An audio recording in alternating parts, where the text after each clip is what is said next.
Muy buenos días, queridos amigos, ¿cómo se encuentran el día de hoy? Mi nombre es Manuel Zambrano, soy el locutor de este super podcast llamado El Golpe.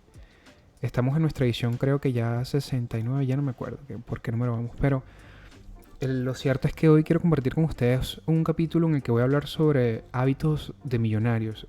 Esto es un tema que yo siempre estoy releyendo y bueno, el mundo de las finanzas y como estas lecturas de autovaloración financiera a mí me llama mucho la atención, para ser honesto, porque si uno no tiene un orden en sus finanzas, pues no tiene nada, porque si el dinero que tú recibes no lo administras de la mejor forma, pues te puede conducir a la perdición. Y bueno, creo que muchos de los que nos escuchan en este momento saben de lo que estoy hablando. El manejo de las finanzas para mí creo que es muy importante. Así que el día de hoy quiero compartir con ustedes los hábitos de los multimillonarios. Así que empezamos. Get rich on the stock market, but there are much easier ways to make money. A new study finds millionaires attribute much of their success to their daily routines. Is this what you're dreaming about? Big homes, big bucks? Well, wake up. No, seriously, wake up. Very early. That's rich habit number one. Thomas C. Corley es una de las personas de las que vamos a estar hablando el día de hoy. Él ha estado estudiando por 5 años a los millonarios para reunir sus ideas en múltiples libros. Corley ha descubierto que la gran mayoría de ellos comparten varios hábitos que vamos a compartir contigo en este episodio. Vamos a hablar un poco rápidamente de Corley. Él es autor de éxito en ventas, él es conferencista, colaborador de medios como para Business Insider, que de hecho fue el artículo donde conseguí muchas de las referencias de este podcast, y también para CNBC y otros medios de comunicación nacionales. Su trabajo ha sido leído, visto y escuchado por más de 50 millones de personas en diferentes países. Well, are you rich? Are you poor? And what habits do you have that might make you rich or keep you poor? Here to explain how our habits can affect our success and what habits you can develop that might help you become rich is Thomas Corley. He's author of Amazon's #1 best-selling book, Rich Habits: The Daily Success Habits of Wealthy Individuals. El resultado de 5 años de Tom sobre los hábitos millonarios, hábitos diarios de la gente millonaria, pues. Él llama esto hábitos ricos e identificó más de 300 hábitos diarios. Para este podcast, hemos seleccionado un conjunto de hábitos que vamos a exponer aquí y, como les digo, es el resultado de 5 años de investigación. Aunado a esto, también vamos a compartir con ustedes un referente de un libro llamado El millonario de la puerta de al lado. Este ha sido escrito por Thomas Stanley y William Danko, y también lo vamos a complementar. Así que fíjense, primero vamos a definir qué es ser un millonario. Para muchos, cuando pensamos en el concepto de millonario, probablemente nos llega la idea a la cabeza de un tipo con un habano manejando un deportivo que de hecho no dista mucho de la realidad, ¿no? Sobre todo si vives en Miami o en estos lugares parecidos a Miami. La verdad es que millonarios son las personas que tienen disponible un patrimonio para invertir superior a $1 millón. De hecho, esta cifra no se le puede incluir en los activos como la residencia temporal u otros productos financieros ni obras de arte. Thomas Corley dijo en su libro: a partir de mi investigación descubrí que los hábitos diarios dictan qué tan exitoso o fracasado será tu vida. Y más tarde decía: cambia tus hábitos y cambia tu vida. Pero sí, esa es la verdad. Abro comillas, dice: hay una causa y un efecto asociados con los hábitos. Los hábitos son la causa de la riqueza, la pobreza, la felicidad, la tristeza, el estrés, las buenas relaciones, las malas relaciones, la buena salud o la mala salud. Cierro comillas. Comparto contigo los hábitos. Leer constantemente. Corley escribió que el 88% de la gente rica dedica 30 minutos o más cada día a la autoeducación o a la superación personal, y que en la mayoría no lee por entretenimiento. Para aquellos que leen Harry Potter, este tipo de cosas. No, mentira. Y la tendencia era de estos libros eran autobiografías de personas exitosas, libros de desarrollo personal y libros de historia. Hacer ejercicio. El 66% de los ricos hacen ejercicio aeróbico durante 30 minutos o más todos los días. Y además existe evidencia de lo provechoso que es hacer cardio y todo esto para el desarrollo de la red neuronal. Entonces es saludable para tu mente. Se juntan con otras personas exitosas. se ofrecen como voluntarios. De los millonarios que estudió, 72% se ofreció como voluntario 5 horas o más cada mes. Practican el establecimiento de sueños. Esto consiste en escribir el guión de su vida futura ideal. En este proceso, cuando usted define su vida futura, imaginando que todos sus sueños se hacen realidad, y esto, bueno, lo pone por escrito en 500 o 1000 palabras, pues. Yo creo que de hecho esto es uno de los pilares que utiliza Napoleon Hill. Y bueno, los que no saben quién es Napoleon Hill lo pueden googlear. Otra cosa, persiguen sus propios objetivos. Duermen al menos 7 horas por noche. Se levantan temprano. Especifico aquí. Casi 50% de los millonarios que se hicieron a sí mismos en el estudio de Corley dijeron que se despertaban al menos 3 horas antes de que comenzara su jornada laboral. Sobre todo para aquellos que vivieron en Guatire en una época, estudiaron en la universidad, tenían que levantarse por lo menos unas 6 horas antes de llegar a tu universidad o empezar tu jornada laboral, para aquellos que tenían que agarrar camioneta. Bueno, los que viven en Guatire, Guarenas y trabajaban en Caracas, en Venezuela, saben a lo que me refiero. Tienen múltiples fuentes de ingresos. Los millonarios hechos a sí mismos no dependen de una única fuente de ingresos. Él dice que, bueno, de hecho 3 es el número mágico, y agregó que el 65% tenía al menos 3 flujos de ingreso que crearon antes de ganar su primer $1.000.000. Entre ellos se encuentran los alquileres de bienes raíces, las inversiones en el mercado de valores y la propiedad parcial en un negocio secundario. Encuentran mentores y se comunican con ellos. Otro, ayudan a otros a tener éxito. Son positivos. Bonito, todo me parece bonito. Creo que particularmente es uno de los más difíciles para mí. Antes de realizar este podcast también leí, como les venía comentando, el libro de El millonario de la puerta al lado. Este libro fue escrito por Thomas Stanley y William de Danco. Y bueno, el subtítulo de hecho es Los sorprendentes secretos de los millonarios estadounidenses. Me parece pertinente aprovechar el momento para hablarles también de este proyecto que hicieron estos dos periodistas de investigación.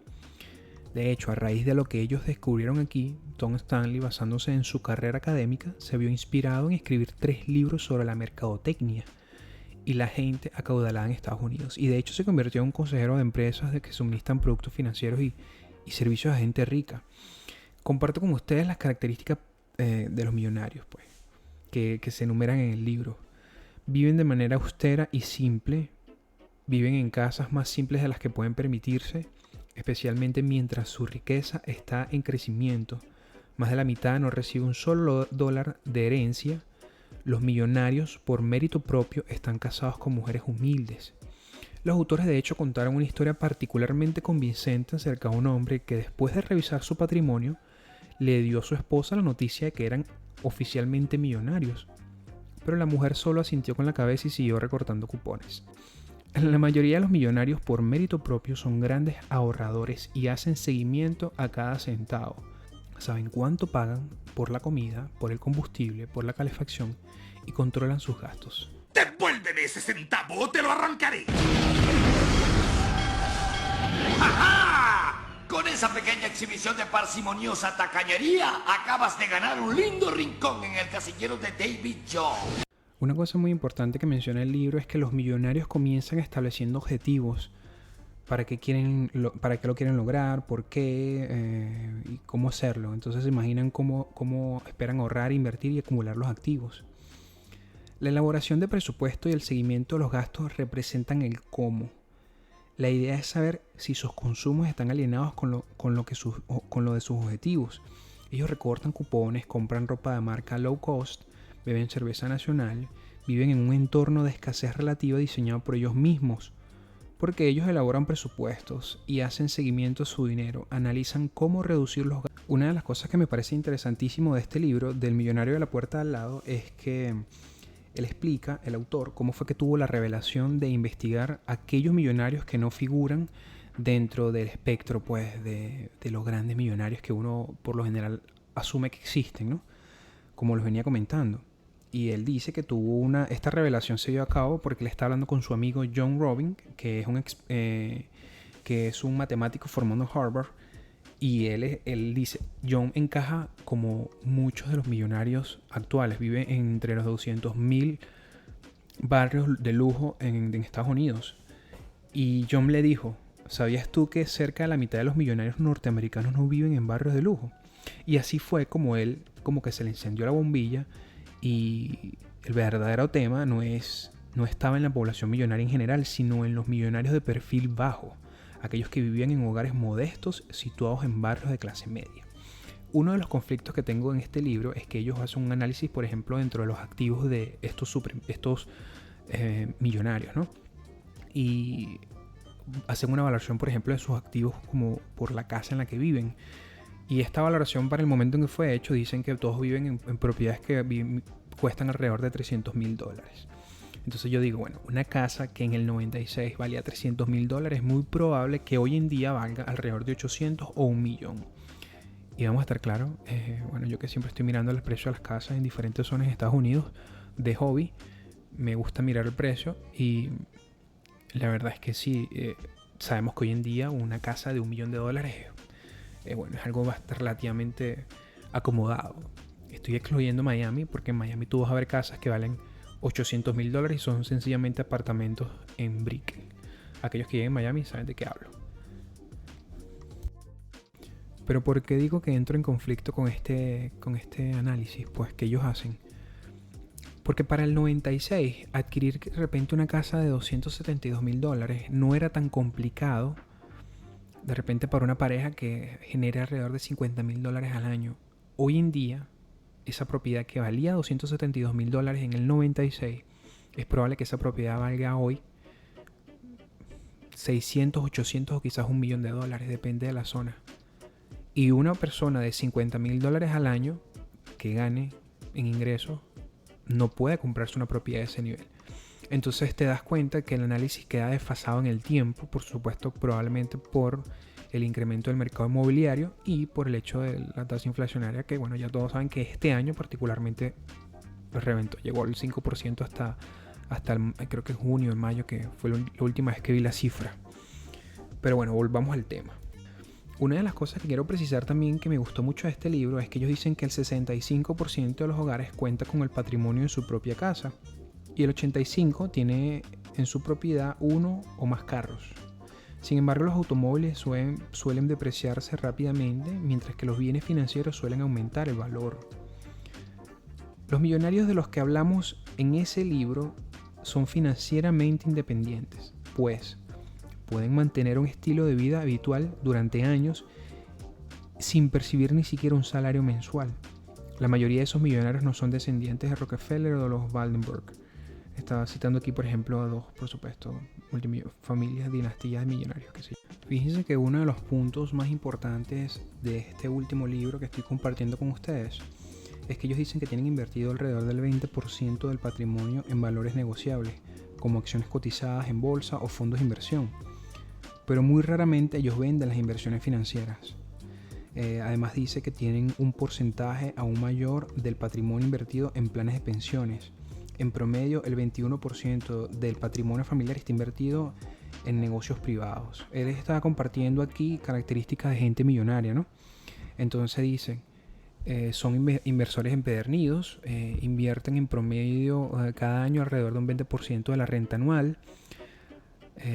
Alrededor de 2/3 del colectivo de millonarios del que estamos hablando en este libro trabaja entre 45 y 55 horas a la semana. También menciona que en conjunto casi todos ellos piensan que la educación es extremadamente importante para ellos y para sus hijos y para sus nietos, y que a pesar que viven de forma medida, ajustada dentro del presupuesto, ellos gastan mucho o invierten mucho en la educación. Entonces es interesantísimo escuchar estos hábitos y estos modos, esta forma de conducta de muchos de ellos. Déjenme atajar un par más que de verdad me llamaron también poderosamente la atención. La mayoría de nuestras mujeres, porque esto está narrado en primera persona, pero ellos dicen, la mayoría de nuestras mujeres son buenas planificadoras y administradoras. De hecho, solo el 18% de nosotros estamos en desacuerdo con el dicho de que la caridad empieza en casa. La mayoría de nosotros te diríamos que nuestras mujeres son mucho más prudentes en los gastos que nosotros. Él también explica, en esta persona que está narrando, que que tienen un buen calcetín. En otras palabras, tienen suficiente dinero ahorrado como para vivir sin trabajar 10 o más años. Así que aquellos de nosotros que tienen un patrimonio neto de 1.6 millones de dólares podrían vivir cómodamente durante más de 12 años sin trabajar. En realidad podríamos vivir más años, pues ahorramos alrededor del 15% de lo que les ingresa. Y bueno, sí, básicamente ellos comparten muchos puntos y bueno, esto es genial ver de cómo los millonarios, que no son lo que muchas veces uno ve en la televisión, hay muchos millonarios que pueden estar al lado de su casa, y bueno, son gente como usted, como yo, que de repente tiene un patrimonio de más de $1 millón, incluyendo su casa, como ya les mencioné, y sencillamente administran muy bien su dinero. Y es como dicen, es preferible ser millonario y parecer pobre que ser pobre y parecer millonario. Y bueno, nada, yo comparto esto con ustedes, esto me ha llamado muchísimo la atención. Tenía tiempo sin subir un nuevo podcast y bueno, les agradezco que han llegado hasta acá. Por favor, no olviden suscribirse al canal. Si los estás escuchando en YouTube, suscríbete al canal. Y si lo estás escuchando en Apple Podcasts, en Google Podcasts, en Spotify, bueno, también puedes suscribirte o dejar algún comentario. Mi nombre es Manuel Zambrano y muchas gracias por escucharme. Hasta luego.